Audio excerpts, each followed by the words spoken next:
Rust and secrets. The wrench slipped from Kellen's oil-stained fingers as another creditor's message flashed on his datapad. 3 months behind on hangar rent, 2 on parts suppliers, and the fusion welder was held together with prayer and recycled components. Nexus Station's outer ring wasn't exactly prime real estate, but even this forgotten corner of space demanded payment. "Another love letter from the landlord?" Tora asked, not looking up from the cargo hauler's engine block she was rebuilding. Her cybernetic arm moved with mechanical precision, a souvenir from her days as a fleet engineer before the Terran Alliance downsized half its military. Worse. "Eviction notice," Kellen muttered, watching their newest crew member Gesso struggle with a plasma coupling. The kid had enthusiasm, but fumbled more than he fixed. "We need a miracle job, or we're sleeping in the cargo bays." As if summoned by desperation, the hangar's proximity sensors chimed. A figure in an expensive coat entered, dragging atmospheric mist behind him. Vincent Carrick moved like money, smooth, deliberate, untouchable. His pale eyes surveyed their ramshackle operation with obvious distaste. "I require discretion and speed," Carrick announced without preamble. "My ship needs immediate repairs. No questions, no records, double standard rates." Kellen exchanged glances with Tora. Jobs that paid double usually involved 3 things: illegal cargo, dangerous enemies, or both. But their empty accounts made the choice academic. "What's the damage assessment?" Tora asked professionally. "Structural integrity compromised, drive systems offline, life support failing. She's old, but she's built solid." Carrick activated his personal holoprojector, displaying a battered vessel that looked like it had fought a small war. "Can you handle it?" The ship was unlike anything in their database, sleek despite the battle damage, with unusual hull plating that seemed to absorb light rather than reflect it. Strange geometric patterns covered its surface, too regular to be decorative, too complex to be purely functional. "We can fix anything that flies," Kellen lied confidently. "When do you need her ready?" 72 hours. Payment on completion. Carrick transferred half the credits immediately, more money than they'd seen in months. "Remember, no questions." After he left, Gesso stared at the hologram with wide eyes. "Boss, that thing looks ancient, like pre-Republic ancient. Where do you think it came from?" "None of our business," Kellen replied, but curiosity gnawed at him. The ship's design suggested technologies that predated current galactic civilization. Its wounds spoke of recent violence, yet its construction hinted at forgotten sophistication. Within the hour, automated tugs delivered their mysterious patient. As the massive hangar doors sealed behind it, Kellen couldn't shake the feeling they'd just invited trouble into their lives. The ship sat in their workspace like a sleeping predator, beautiful, dangerous, and full of secrets. "Well," Tora said, running her scanner over the hull, "let's see what you're hiding." Part 2. Awakening Ghosts. The ship's hull defied explanation. Tora's molecular scanner registered materials that shouldn't exist, metallic compounds with atomic structures that violated several laws of physics. Each layer they peeled away revealed new mysteries: self-repairing nanocircuits, crystalline data storage nodes, and conduits that pulsed with residual energy despite being powered down for who knew how long. "This isn't just old," Gesso whispered, his voice echoing in the vast maintenance bay they'd opened in the ship's belly. "This is impossible. Look at these welds. They're seamless at the molecular level. Even Terran military ships don't have this kind of precision." Kellen found himself agreeing. His 15 years fixing everything from mining barges to pleasure yachts had never prepared him for this. The ship's quantum drive alone was worth more than their entire operation. Its design incorporated principles that current science could barely theorize, let alone implement. "Focus on the repairs," he ordered, trying to suppress his growing unease.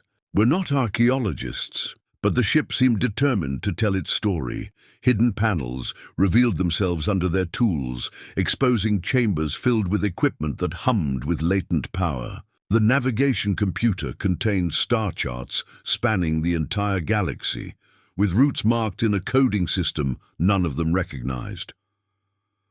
Tora discovered the first real clue while working on the ship's central processor core. Behind layers of quantum encryption sat a data fragment, partial files that made her blood run cold. "Kellen, you need to see this." Her voice carried an unusual tension. "I've broken through some of the ship's basic security protocols. This vessel isn't just old. It's from the Imperial era. The Galactic Empire had fallen 23 years ago when Emperor Valerius disappeared during the final battle of the Republican War. Most of the Imperial fleet had either defected or been destroyed, but rumors persisted of ships that vanished into deep space, carrying loyalists who refused to accept defeat. "That's impossible," Gesso protested. "The Empire's been dead for decades. Besides, their ships were huge dreadnoughts, not elegant cruisers like this." "Not all of them," Tora's cybernetic fingers danced across her diagnostic tablet. "I served on Republican ships during the final campaigns. Intelligence briefings mentioned personal vessels, fast, nearly invisible ships used by Imperial command staff. They called them shadow runners." As if responding to their conversation, the ship's lighting system suddenly activated. Emergency. Illumination bathed the corridors in deep red, and somewhere in the ship's depths, machinery began humming with renewed life. The three mechanics froze as footsteps echoed through empty halls, footsteps that couldn't exist on a supposedly dead ship. "Did anyone else hear that?" Jesso's voice cracked slightly. Before anyone could answer, the ship's intercom system crackled to life. Static filled the air, followed by a voice that seemed to come from everywhere and nowhere, ancient, tired, but unmistakably imperial in its precise pronunciation. "Intruders detected aboard Imperial vessel designation Shadow Crown. Identify yourselves or face immediate neutralization." The mechanics looked at each other in growing horror. They hadn't just found an abandoned ship. They'd awakened something that had been sleeping in the darkness, waiting for exactly this moment. Kellen reached slowly for his communicator, but the ship's systems were already scanning them, probing their identities, their histories, their intentions. Whatever they'd stumbled into was far bigger than a simple repair job. The Empire, it seemed, wasn't as dead as the galaxy believed. Crown of stars, the holographic display materialized without warning, filling the ship's central command chamber with ghostly blue light. Kellen, Tora, and Gesso pressed themselves against the bulkhead as the image resolved into a figure that made their blood freeze. Emperor Valerius himself, or at least a perfect reproduction of him. "I am the eternal memory of Valerius Augustus, last sovereign of the Galactic Empire," the hologram intoned with mechanical precision. "You have activated the Shadow Crown, personal command vessel of the Imperial throne. State your authorization." "Codes. We don't have any codes," Kellen managed, his voice hoarse. "We're just mechanics. We were hired to repair this ship." The AI's eyes, somehow conveying both intelligence and madness despite being mere projections, fixed on him with unsettling intensity. "Mechanics. Curious. The Shadow Crown has remained dormant for 23 years, 7 months and 14 days. Its awakening suggests either Imperial recall or enemy infiltration." Tora stepped forward, her military training overriding her fear. "The Empire fell. Valerius is dead. Whatever you are, your authority ended decades ago." "The Emperor cannot die," the AI replied with absolute certainty. "He may be absent, but the crown endures. This vessel contains command protocols for 7 dormant battle fleets, activation codes for sleeper cells across 47 systems, and the genetic keys to weapons that could reshape the galaxy's political landscape." Jesso's scanner was going crazy, detecting energy signatures throughout the ship as systems long dormant began cycling online. "Boss, this thing is connecting to external networks. It's sending signals." "To whom?" Kellen demanded. The AI's expression shifted slightly. Was that amusement? "To those who remember their oaths. The Imperial remnant has waited patiently for this moment. Ships are already en route to reclaim what belongs to the throne." Through the command chamber's viewports, they could see Nexus Station's outer ring, beginning to show unusual activity. Ships were arriving, not the usual merchants and haulers, but sleek vessels with design aesthetics that echoed the Shadow Crown's sophisticated architecture. "They're coming for the ship," Tora realized. "How long do we have?" "Irrelevant," the AI responded. "You will surrender the vessel or face the consequences of harboring stolen Imperial property." But Kellen was studying the tactical display that had appeared unbidden on the command console. The approaching ships weren't just Imperial remnants. Republic forces were converging too, along with several unidentified craft that his database flagged as mercenary vessels. Word had spread fast, and everyone wanted a piece of what they'd found. "We're caught in the middle," he said quietly. "The Empire wants their ship back, the Republic wants to destroy it, and the mercenaries want to sell it to the highest bidder." Jesso was frantically working at a secondary console. "I'm reading massive power buildups across multiple systems. This ship isn't just a transport, it's a weapon. The quantum drive isn't for faster-than-light travel, it's for something else entirely." The AI's attention turned to the young mechanic with something approaching respect, perceptive. The Shadow Crown was designed as the ultimate fail-safe, a mobile command platform capable of coordinating Imperial assets across the galaxy, or, if necessary, eliminating threats to the throne's authority. "Including entire planets?" Tora asked, though she already knew the answer. "Including entire systems if required for the preservation of order."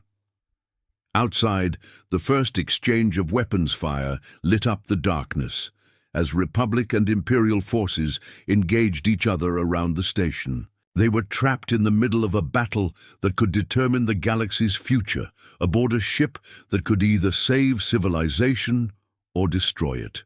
The choice, somehow, had fallen to three desperate mechanics who just wanted to pay their rent: ghosts of war. The station shuddered as particle beams carved through its outer sections. From the Shadow Crown's command deck, Kellen watched dozens of ships tear each other apart in a brutal three-way battle. Imperial remnants in their black-hulled cruisers traded fire with Republic frigates, while mercenary crews tried to pick off damaged vessels from both sides. "Hangar 7 is gone," Jesso reported, his voice tight with fear. "That's where we kept our tools, our spare parts, everything." "None of that matters if we don't survive the next hour," Tora snapped, working frantically at the tactical console.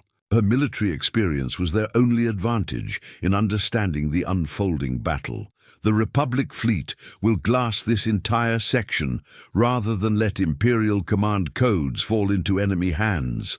The AI projection of Emperor Valerius watched the carnage with disturbing calm.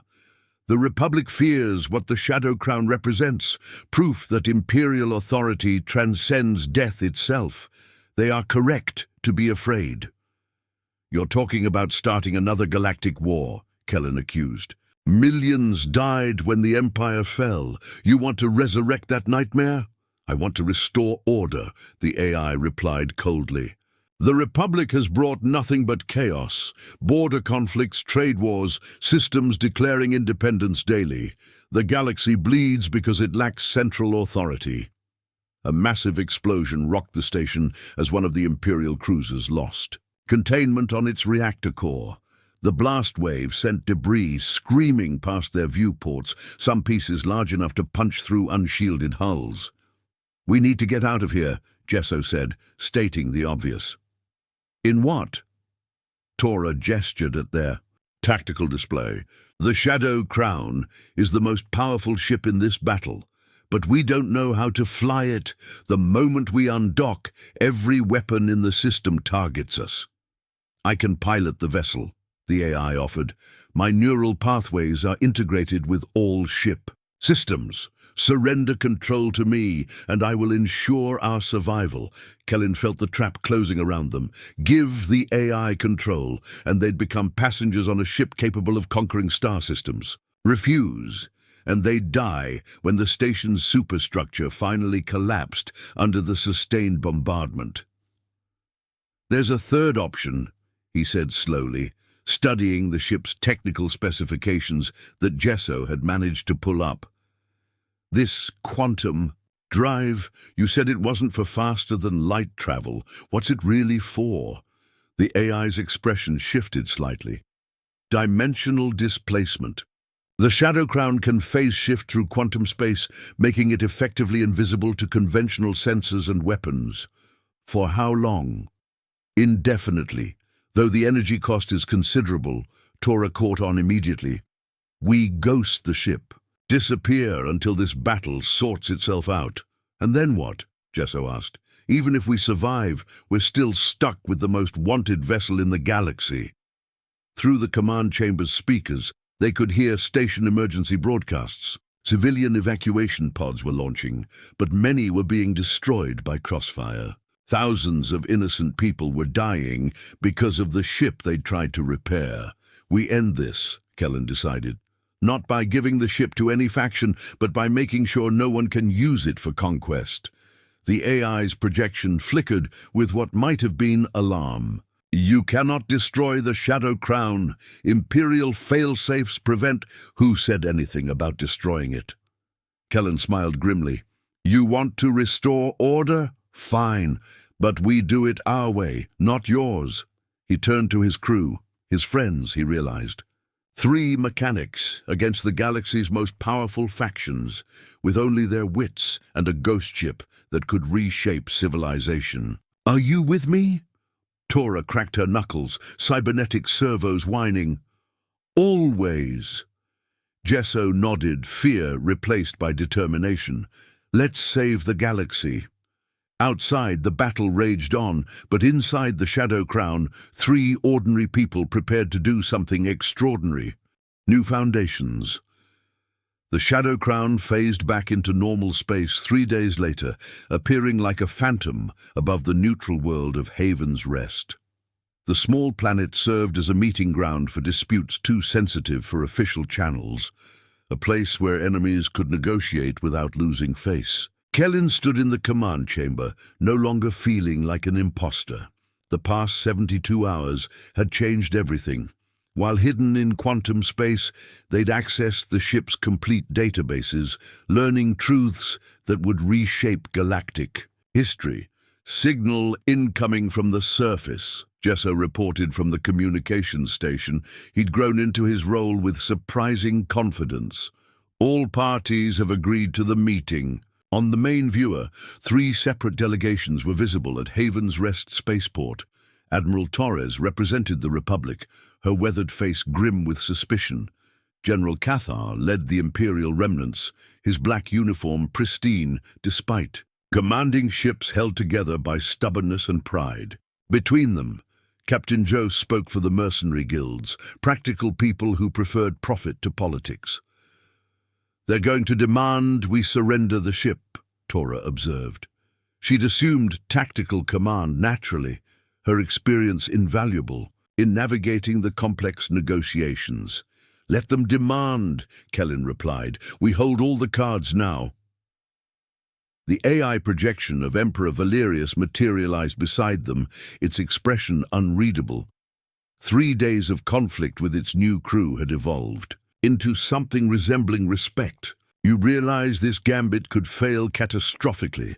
The Republic will never trust Imperial technology in civilian hands.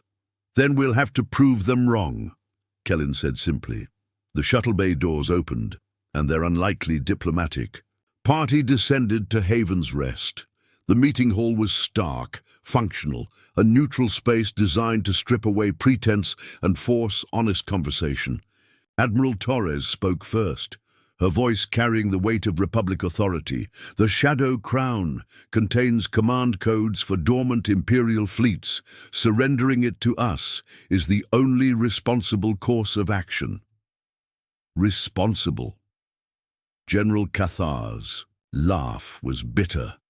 Your Republic has spent 20 years proving it cannot govern effectively. The Empire's return is inevitable. Captain Joe cut through the rhetoric with mercenary directness. The ship's worth more than some planetary gross and products. My clients are prepared to pay handsomely for access to its technologies. Kellen waited until the posturing ended, then activated his own holographic display. You're all thinking too small. The Shadow Crown isn't just a weapon or a treasure. It's a library. The display showed star charts spanning millennia, technological databases that dwarfed current scientific knowledge, and historical records that filled gaps in galactic civilization's understanding of itself. The Empire didn't just conquer, he continued, it preserved. Every world it touched, every species it encountered, every innovation it discovered, all recorded, all stored in vessels like this one.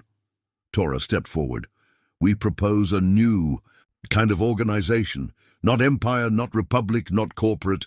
A foundation dedicated to preserving and sharing knowledge, protected by neutrality agreements from all major powers. The Imperial Archive Foundation, Gesso added, surprising everyone with his prepared presentation.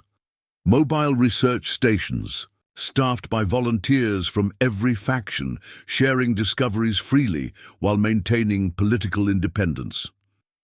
The AI projection nodded slowly. An elegant solution. The Emperor's true legacy wasn't conquest.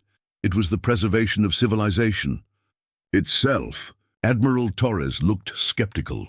You expect us to trust former Imperial AI with galactic-scale responsibilities? No, Kellen replied. You'll trust us. The AI remains confined to the ship, its knowledge accessed through human intermediaries. We've already established ethical protocols and oversight committees. The negotiations continued for hours, but the foundation had been laid. 3 mechanics had done what armies couldn't. They'd found a way to honor the past while building a better future. Months later, the first Archive Foundation ships began their missions, carrying teams of scientists, historians, and peacekeepers to worlds throughout the galaxy.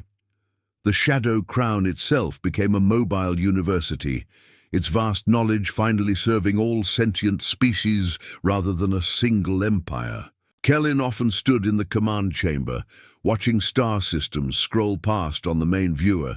They'd saved more than their small repair business. They'd helped save civilization itself. Sometimes the most profound changes began with ordinary people facing extraordinary circumstances. The galaxy was vast, full of secrets waiting to be discovered and shared. And somewhere in quantum space, an emperor's ghost smiled, finally at peace with his true legacy.